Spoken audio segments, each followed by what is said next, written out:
Avez-vous déjà imaginé comment la Bible décrit les origines des peuples noirs et africains? Ce récit, souvent oublié, révèle une connexion profonde entre les descendants de Noé et les nations africaines, avec des détails fascinants sur les rois, les royaumes et les lignées qui ont façonné le continent.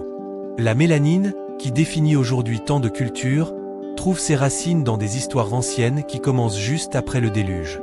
Préparez-vous à découvrir comment l'ancestralité noire est tissée dans les pages des Écritures. Mais qui était l'ancêtre biblique de ces peuples? Et comment cette lignée s'est-elle répandue dans le monde? La réponse se trouve en Cham, l'un des 3 fils de Noé. Selon la Bible, Cham est reconnu comme le père des peuples africains. Son nom, en hébreu et en araméen, signifie « sombre » ou « chaud », une référence directe à la teinte de peau de ses descendants. Et quelles nations sont issues de cette lignée? C'est là tout le fascinant. Cham a donné naissance à de grandes civilisations, comme les anciens Égyptiens, les Éthiopiens et d'autres peuples qui ont habité le nord de l'Afrique. Dans le livre de la Genèse, chapitre 10, versets 6 à 14, nous trouvons la liste des descendants de Cham. Parmi eux se trouve Cush, associé à l'Éthiopie et à d'autres peuples du sud de l'Afrique. Cush, à son tour, fut le père de figures importantes, comme Nimrod, un puissant chef qui fonda des villes comme Babel et Ninive. Nimrod est une figure emblématique, souvent décrite comme un chasseur courageux et un bâtisseur d'empires. Il est reconnu comme le fondateur de Babylone et de l'Assyrie, 2 des civilisations les plus influentes de l'Antiquité. Cela montre que la lignée de Cham ne se limita pas à l'Afrique, mais marqua aussi la Mésopotamie, berceau des premières grandes civilisations humaines. Un autre fils de Cham fut Mizraim, directement associé à l'Égypte ancienne. Le nom Mizraim est encore utilisé aujourd'hui en hébreu pour désigner l'Égypte. Cela signifie que les anciens Égyptiens, bâtisseurs des pyramides et l'une des civilisations les plus avancées de l'histoire, sont des descendants de Cham. De plus, Pout, un autre fils de Cham, est lié aux régions du nord de l'Afrique, comme l'ancienne Libye.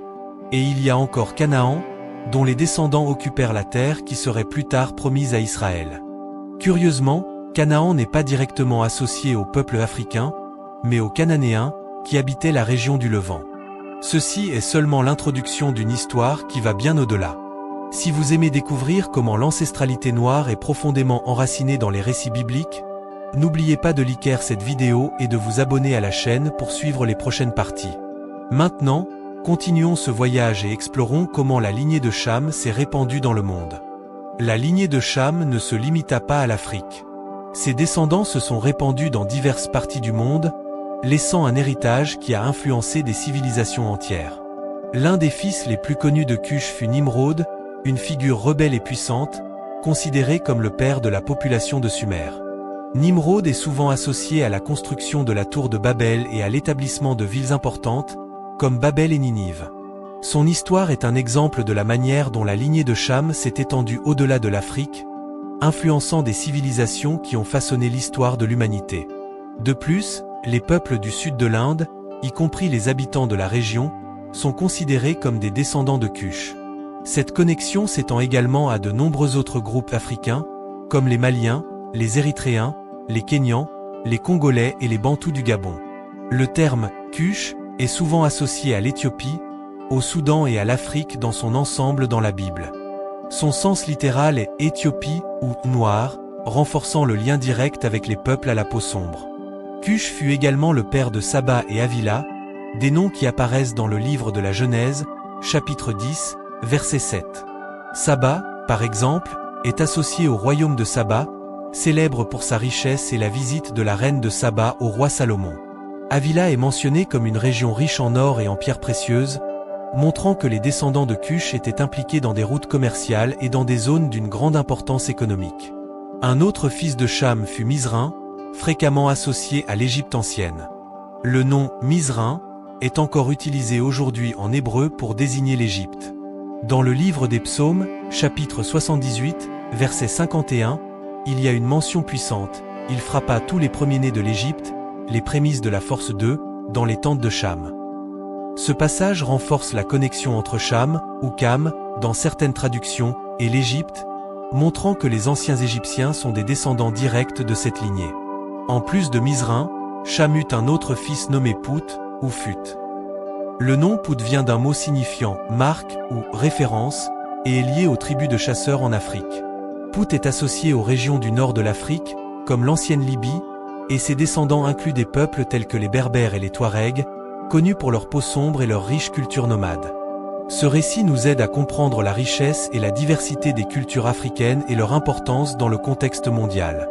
La lignée de Cham n'a pas seulement donné naissance à de grandes nations, mais a également établi des connexions qui ont traversé les continents et les époques, montrant que l'histoire des peuples noirs et africains est profondément enracinée dans les pages de la Bible. Pout, un autre fils de Cham, est considéré comme le père des habitants noirs de Libye, ainsi que de plusieurs autres peuples africains. Sa lignée s'étend à travers les régions du nord de l'Afrique, y compris des tribus comme les Berbères et les Touaregs, connus pour leur culture riche et leur histoire de résistance. Mais l'histoire de Cham et de ses descendants ne s'arrête pas là. Il y a un épisode biblique qui suscite souvent de la confusion et des interprétations erronées. Le soi-disant cours de Cham ou malédiction de Canaan, décrit dans le livre de la Genèse, chapitre 9, versets 20 à 27. Le texte biblique rapporte qu'après le déluge, Noé planta une vigne, et en buvant du vin, se retrouva ivre. Alors qu'il était ivre et nu dans sa tente, son fils Cham le vit dans cet état, et au lieu de l'aider, il raconta à ses frères, Sem et Japheth, ce qui arrivait à leur père. Sem et Japheth, quant à eux, agirent avec respect. Ils couvrirent Noé sans regarder sa nudité. Lorsque Noé se réveilla et découvrit ce qui s'était passé, il maudit non pas Cham, mais Canaan, l'un des fils de Cham, en disant « Maudit soit Canaan, il sera l'esclave des esclaves pour ses frères ». Ce passage a fait l'objet de diverses interprétations à travers l'histoire. Certains croient que Noé exagéra dans sa réaction, mais il est important de se rappeler qu'à l'époque, le respect des parents était quelque chose de sacré et fondamental.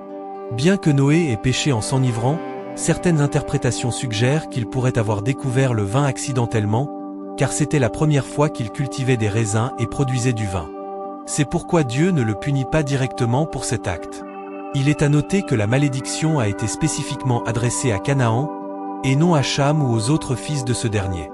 Canaan est l'ancêtre des Cananéens, des peuples qui habitaient la région du Levant, où se trouvent aujourd'hui des pays comme Israël, le Liban et des parties de la Syrie. Cette distinction est cruciale, car beaucoup, au cours de l'histoire, ont interprété à tort que la malédiction pesait sur tous les descendants de Cham, y compris les peuples africains. Cette interprétation est fausse et n'a pas de fondement dans le texte biblique. Cham, comme nous l'avons vu, est l'ancêtre des peuples africains et sud-indiens, et sa lignée comprend de grandes civilisations comme les Égyptiens, les Éthiopiens et les Nubiens. Il vécut une vie longue, tout comme ses frères Sem et Japheth.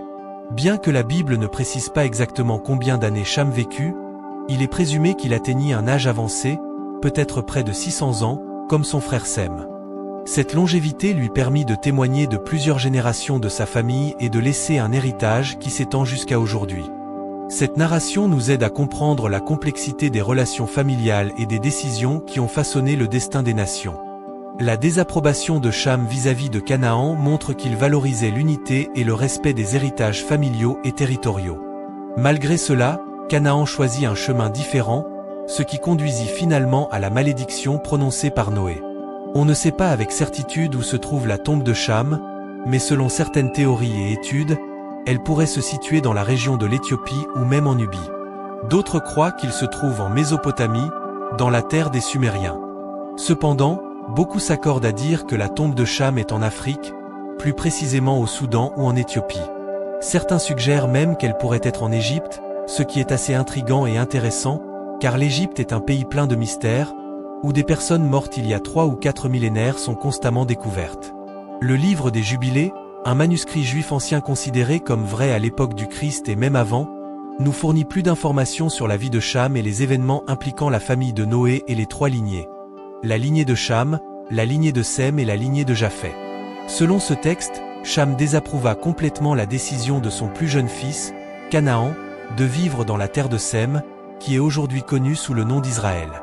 Canaan, apparemment, décida de prendre ces terres pour lui, ce qui déplut à Cham et à ses autres fils, Cush et Mizraïm.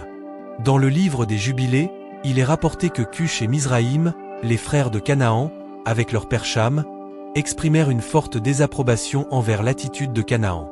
Ils allèrent le voir et lui demandèrent de quitter cette terre, car il croyait que les terres africaines étaient réservées aux descendants de Cham.